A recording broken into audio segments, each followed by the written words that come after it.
વડોદરામાં શ્રી સ્વામી ગોવિંદ દેવગિરી વેદ સંસ્કૃત મહાવિદ્યાલય ખાતે ગુરુ પૂર્ણિમાની ભવ્ય ઉજવણી કરવામાં આવી હતી.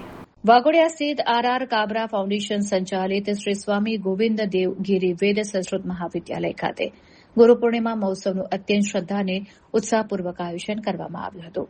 મહોત્સવની શરૂઆતમાં ઋષિકુમારો દ્વારા કરવામાં આવેલા મંત્રોચ્ચાર અને પુષ્પ વર્ષા સાથે આવેલ ગુરુજી તથા આમંત્રિત અતિથિઓનું ભાવભર્યું સ્વાગત કરાયું હતું. ત્યારબાદ ગુરુજી અને અતિથિ વિશેષના હસ્તે દીપ પ્રાગટ્ય કરીને કાર્યક્રમનો પ્રારંભ કરવામાં આવ્યો હતો. આ પ્રસંગે મહાવિદ્યાલયના ઋષિકુમારોએ પરંપરાગત રીતે ગુરુપૂજન કર્યું હતું અને શાલ ઓઢાડીને ગુરુજીનું નમ્રતાપૂર્વક સન્માન કર્યું હતું. પોતાના સંબોધનમાં ઋષિકુમારોએ પરિચય આપવાની સાથે ગુરુના મહત્વ ઉપર પ્રકાશ પાડતા જણાવ્યું હતું કે ગુરુજી પાસેથી જ સાચું જ્ઞાન અને ઉત્તમ સંસ્કારોની પ્રાપ્તિ થાય છે.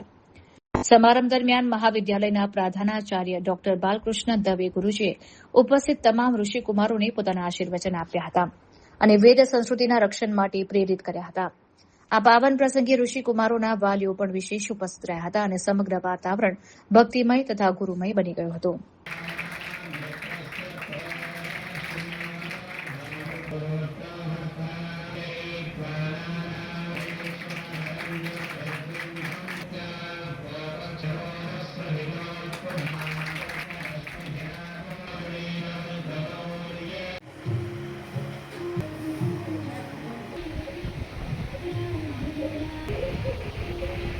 હું ડૉક્ટર બાલકૃષ્ણ દવે, પ્રધાનાચાર્ય શ્રી સ્વામી ગોવિંદ દેવગિરી વેદ સંસ્કૃત મહાવિદ્યાલય. આજે વ્યાસ પૂર્ણિમા એટલે કે ગુરુ પૂર્ણિમા છે. આજના દિવસે છાત્રો દ્વારા, શિષ્યો દ્વારા ગુરુના સન્માન માટે ગુરુપૂજન કરવામાં આવે છે.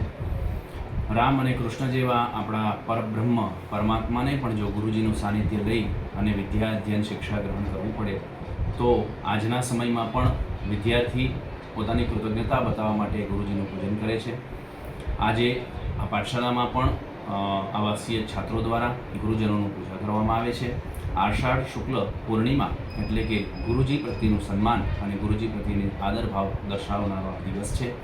દરેક શિષ્યોના જીવનમાં ખૂબ ખૂબ પ્રગતિ પ્રાપ્ત થાય અને બધા પોતપોતાના જીવનની અંદર ખૂબ અગ્રેસર થાય એવી ભાવના સાથે બધાને પુનઃ ગુરુ પૂર્ણિમા પર્વની ખૂબ ખૂબ શુભેચ્છાઓ. ધન્યવાદ.